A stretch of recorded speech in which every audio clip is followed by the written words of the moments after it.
नैनों को अपने दर्शनों से वंचित रखोगे, नैनों की प्यास को नहीं बुझाओगे। आज मैं कितना लाचार, कितना बेबस हूं। आज जब ये भाव विष्णु पितामह के भीतर प्रभु ने देखा पाया, भगवान पितामह के चरणों के पास जाकर के खड़े हुए उन्हें दर्शन देने के लिए। बोलिए भक्तवत्सल भगवान की। आज जब पितामह ने प्रभु का दर्शन किया, अपने नैनों की प्यास बुझाने लगे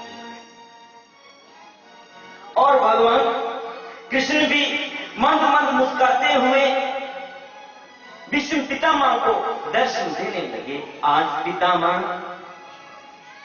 इतनी बारीकी के साथ, इतनी लगन के साथ प्रभु के दर्शन कर रहे हैं अपने नैनों के द्वारा। एक एक अंग को निहार रहे हैं इस भाव के साथ कि ना जाने फिर किस जन्म में भगवान के दर्शन करने का सौभाग्य प्राप्त हो या ना हो, भगवान के दर्शन करने का अवसर मिले या ना मिले। खूब जी भर के दर्शन कर रहे हैं, निहार रहे हैं। क्या क्या भाव जागृत हो रहे हैं उनके मन में दर्शन करते हुए।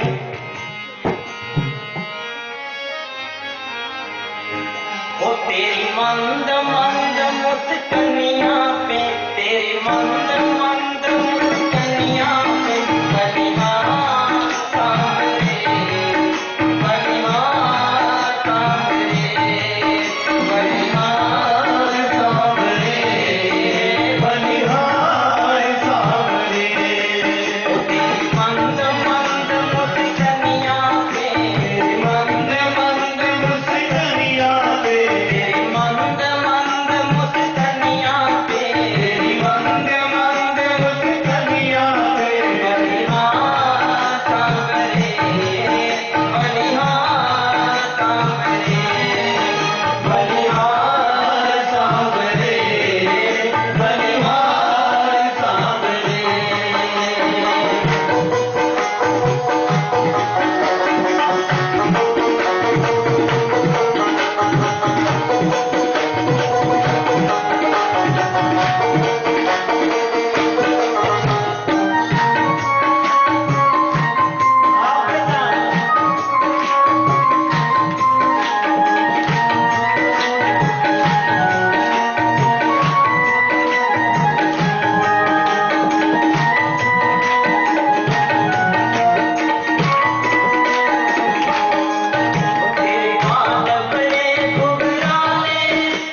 मुझे कुछ पता नहीं है तुझे देखने के बाद मैं औरों की क्या बात करूं। मैं तो खुद को भूल गया तुझे देखने के बाद।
विश्व पितामह जी ने भी बड़ी ही लगन के साथ बड़े तन्मय होकर के प्रभु के एक एक अंग को निहार करके प्रभु के दर्शन किए इस भाव के साथ कि ना जाने फिर किस जन्म में प्रभु के दर्शन करने का सौभाग्य मिले या ना मिले।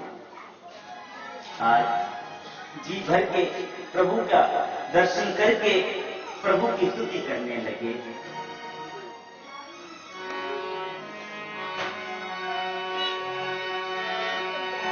नमो सवनंताय सहस्रमूर्ते सहस्रपादाक्षि शिरोर्वामे सहस्रनामने पुरुषाय शाश्वते सहस्र कोटि युगधारिणे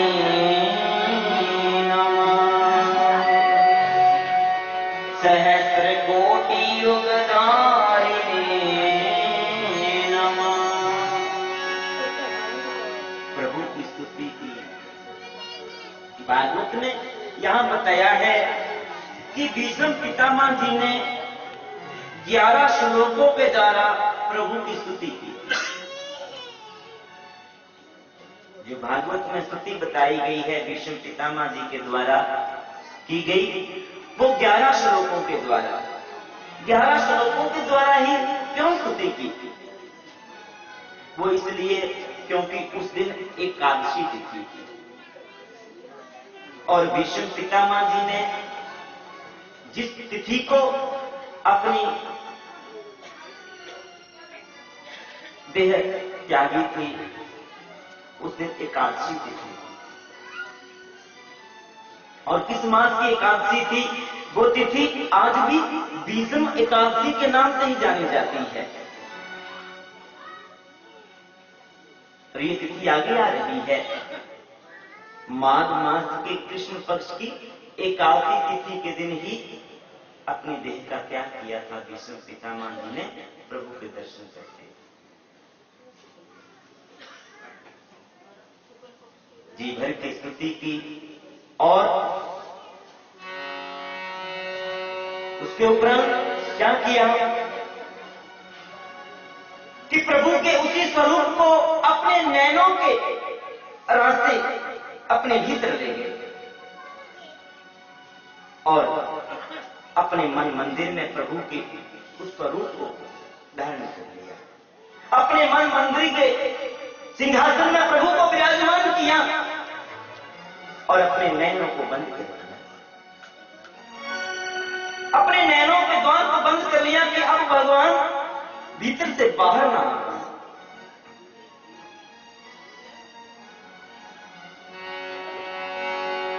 फिर सांस की सहिती हरि ओम कहे, काली कृष्ण को प्रणाम, भारत के श्रृंगार में जा पहुंचे सुरधाम, भारत के श्रृंगार में जा पहुंचे सुरधाम। भीष्म पितामह जी ने अपनी आत्मा को परमात्मा में लीन कर दिया, अपने देह का त्याग कर दिया। जब पांडवों ने देखा कि पितामह जी हमें छोड़ करके सदा सदा के लिए चले गए, आज पांडव भी उसी दशा को प्राप्त हुए जिस दशा को हम प्राप्त होते हैं जब कोई हमारा संबंधी हमसे बिछड़ करके चला जाता है। भगवान कृष्ण पांडवों को धैर्य देते हैं। प्रभु पांडवों को धैर्य देते हैं, समझाते हैं कि किसी की मृत्यु के उपरांत रोना नहीं चाहिए।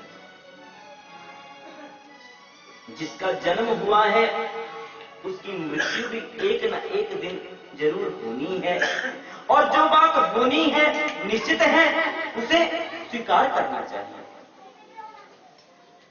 उस बात के लिए तैयार रहना चाहिए, तैयारी करनी चाहिए।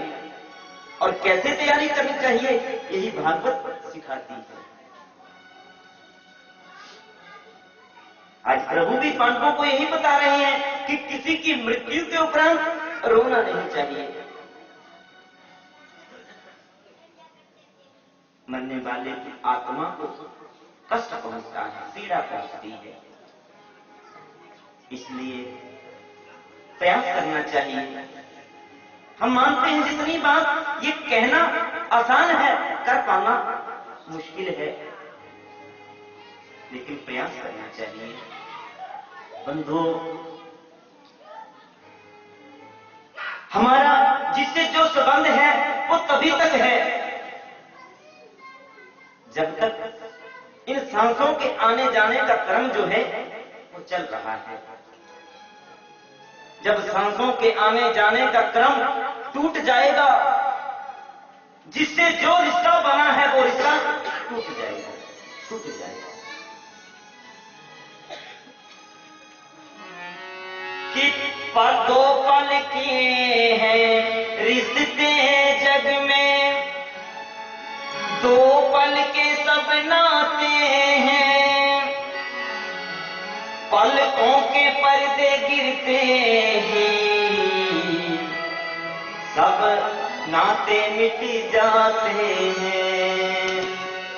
पलकों के पर्दे गिरते ही सब नाते मिट जाते हैं।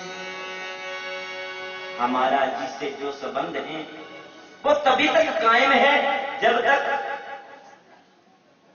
हमारी ये सांसें चल रही हैं। बंधुओं, जो आए थे वो चले गए, जो हैं वो भी जाएंगे, और जो आएंगे वो भी सदा इस जग में ना रह पाएंगे, क्योंकि इस दुनिया में हजारों का मेला जुड़ा है। इस दुनिया में हजारों का मेला जुड़ा है। हंस जब जब उड़ा है तो अकेला उड़ा है। हंस जब जब उड़ा है तो अकेला उड़ा है। आज प्रभु भी पांडवों को यही समझा रहे हैं कि किसी की मृत्यु के उपरांत शोक नहीं करना चाहिए, दुख नहीं मनाना चाहिए। एक बड़ा सुंदर भाव है जिसमें यह बताया गया कि ये जीवन और मृत्यु जो जिनका आपस में संबंध है, गहरा संबंध है, एक ही सिक्के के दो पहलू बताए हैं।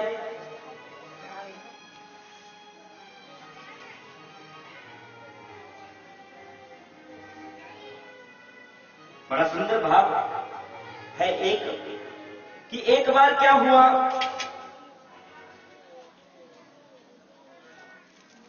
कि एक डोली घर को निकलती है और एक अर्थी जो है वो घर से निकलती है। एक डोली घर को जा रही है और एक अर्थी घर से जा रही है। एक चौराहे के ऊपर दोनों की भेंट हुई। जब डोली और अर्थी की आपस में भेंट हुई तो डोली अर्थी से कहने लगी, बहन तुमने मुझसे मिलकर के अच्छा नहीं किया, मेरे खुशी भरे माहौल को तुमने गमगीन बना दिया।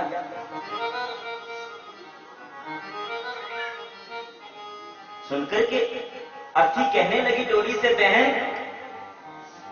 मैंने कोई गमगीनता नहीं फैलाई।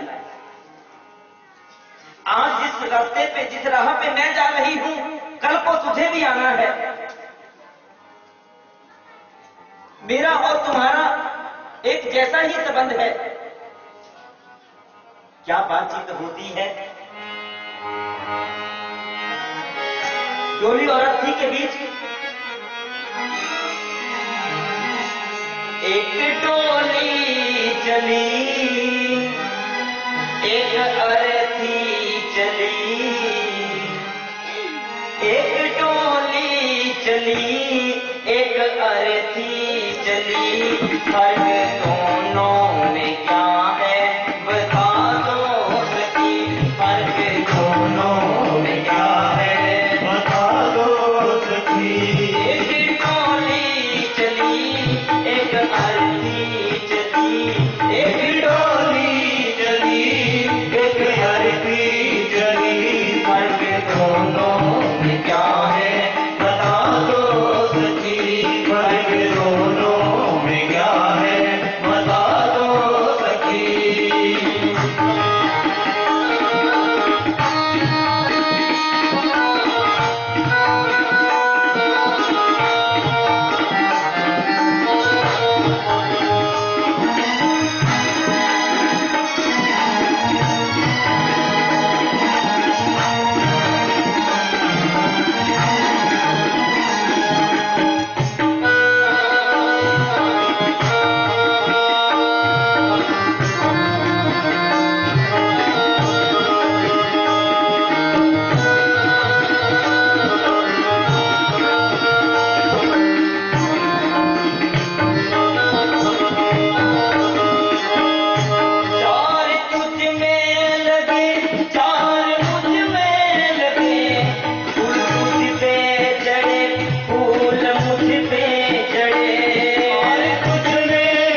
कहती है बहन, 4 कंधों ने तुझे सहारा दिया है और 4 ही कंधों ने मुझे भी सहारा दिया है। फूल तुम्हारे ऊपर भी चढ़े हैं और फूल मेरे ऊपर भी चढ़े हुए हैं। जब उन कंधों में कोई अंतर नहीं है, उन फूलों में कोई अंतर नहीं है, तो तू क्यों अंतर मान रही है?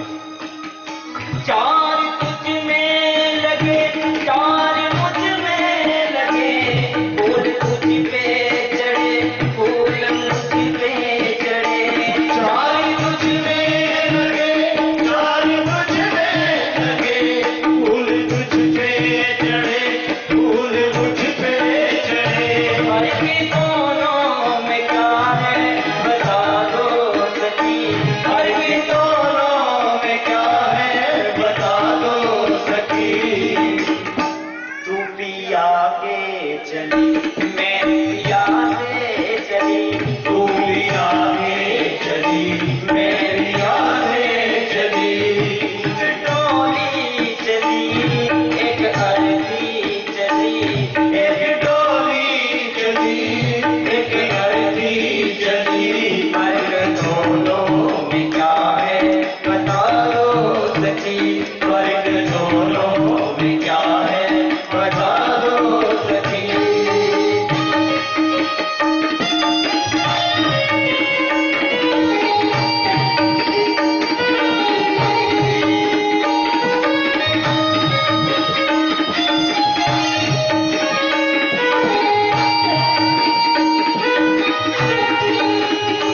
मांग तेरी भरी, मांग मेरी भरी, चूड़ी तेरी हरी, चूड़ी मेरी हरी। मांग तेरी भरी, मांग मेरी भरी, चूड़ी तेरी हरी, चूड़ी मेरी हरी। कह रही है डोली से बहन, हर नारी का ये सपना होता है कि मैं 16 श्रृंगार करूं। आज 16 श्रृंगार तेरा भी हुआ है और 16 श्रृंगार मैंने भी किया है। जब इस श्रृंगार में कोई अंतर नहीं है तो तू क्यों अंतर मान रही है? हो मांग तेरी भरी, मांग मेरी भरी, चूड़ी तेरी हरी, चूड़ी मेरी हरी। मांग तेरी भरी, मांग मेरी भरी, चूड़ी मेरी हरी, चूड़ी मेरी हरी। फर्क दोनों में क्या है बता दो सखी, फर्क दोनों में क्या है बता दो सखी। तू जहाँ को चली, मैं जहाँ से चली, तू जहाँ को चली, मैं जहाँ से चली।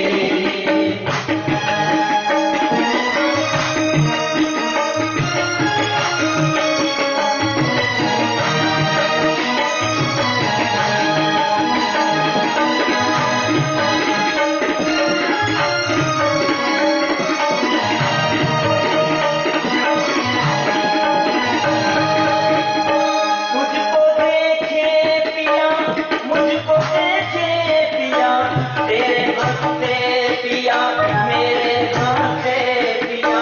मुझको देखे पिया, मुझको देखे पिया, तेरे हंसते पिया, मेरे रोते पिया। चोरी से कहती है बहन, आज तुझे भी तेरे पिया देख रहे हैं और मुझे भी मेरे पिया देख रहे हैं। तू अपने पिया को खुशियां देने जा रही है और मैं अपने पिया से खुशियां लेके जा रही हूं। तुझको देखे पिया, तेरे हंसते पिया, मुझको देखे पिया, मेरे रोते पिया। मुझको देखे पिया, मेरे हंसते पिया, मुझको देखे पिया, मेरे रोते पिया। फर्क दोनों में क्या है बता दो सखी, फर्क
लकड़ी से बनता है। जन्म से ही जब जन्म हुआ, छोटे से थे तो वो पालना जो था वो लकड़ी का था। थोड़े बड़े हुए, खेलने लगे तो वो खिलौना लकड़ी का बना हुआ था। जब विवाह होता है तो वो डोली, जिस डोली पे बिठा करके विदा किया जाता है, वो डोली भी लकड़ी की ही बनी होती है। और जब अंतिम यात्रा पे चला जाता है तो वो अर्थी भी लकड़ी की ही बनी होती है। तो अर्थी डोली से कह रही है, बहन जब इस लकड़ी में कोई अंतर नहीं है तो तू क्यों अंतर मान रही है, तू क्यों अंतर जान रही है। लकड़ी तुझ में लगी, लकड़ी तुझ में लगी, लकड़ी को भी सजी, लकड़ी ये भी सजी। लकड़ी तुझ में लगी, लकड़ी मुझ में लगी, लकड़ी को भी सजी, लकड़ी ये भी सजी। फर्क दोनों में क्या है बता दो सखी, हरी दोनों में क्या है बता दो सखी। तू लकड़ी से चली, मैं लकड़ी में चली, तू लकड़ी से चली, मैं लकड़ी में चली। तू पिया के चली, मैं पिया से चली। तू पिया के चली, मैं पिया से चली। तू जहाँ को चली, मैं जहाँ से चली। तू यहाँ को चली, मैं जहाँ से चली। तू विदा हो चली, मैं अलविदा हो चली। तू विदा हो चली, मैं अलविदा हो चली। तो कहने का भाव कि बंधुओं, ये जीवन और मृत्यु जो है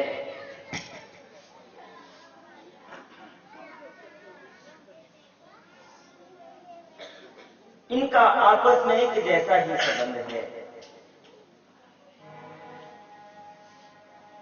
ये जीवन मौत का खेल रे पगले, काहे को रोना धोना, जितनी राम ने भर दी चाबी उतना चले खिलौना। चाबी के रूप में विधाता ने, भगवान ने हमें जितनी सांसें प्रदान की हैं, उन सांसों का उपयोग करते हुए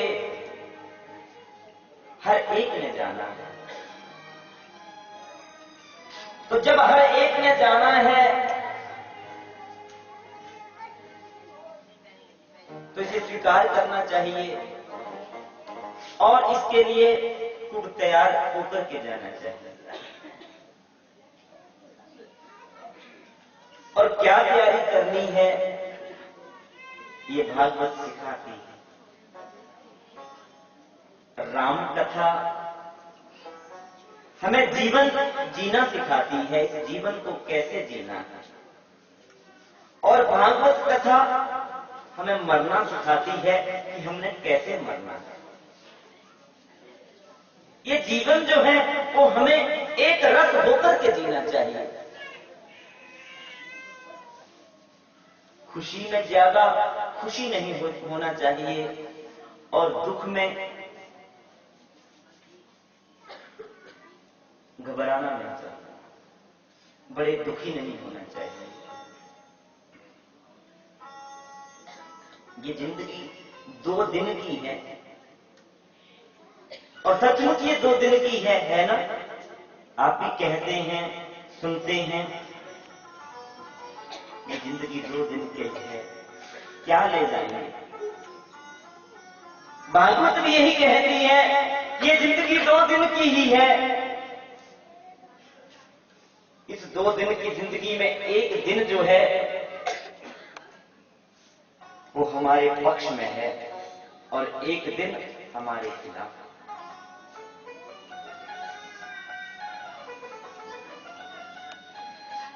एक दिन हमारे पक्ष में है और एक दिन जो है वो हमारे खिलाफ है, एक दिन हमारे हक में है और एक दिन हमारे खिलाफ है।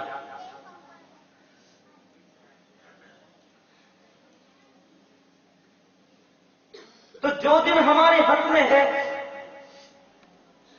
उस दिन में बंधुओं गरूर मत करना। जो दिन हमारे हक में है उस दिन में गरूर मत करना, और जो दिन हमारे खिलाफ है उसमें सब्र जरूर करना।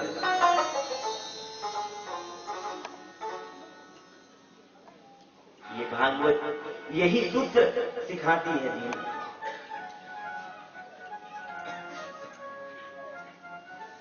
ये बात आज भगवान कृष्ण ने पांडवों को भी समझाई। लेकिन हम क्या करते हैं कि जब हमारी जीवन में सुख आता है, खुशी आती है, तब तो हम आगे कुछ नहीं देखते, दूसरे को नहीं समझते, और जब कोई दुख आ जाता है तो इतना छटपटाते हैं।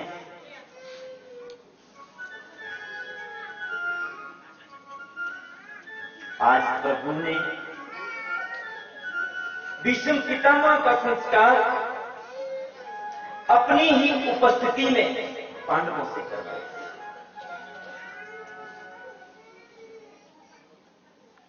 स्वयं नहीं किया, पांडवों से करवाया, लेकिन अपनी उपस्थिति में। कितना सराहनीय भाग्य है भीष्म पितामह का, जिनका अंतिम संस्कार भगवान की उपस्थिति में हुआ। सराहनीय योग्य है भीष्म पितामह।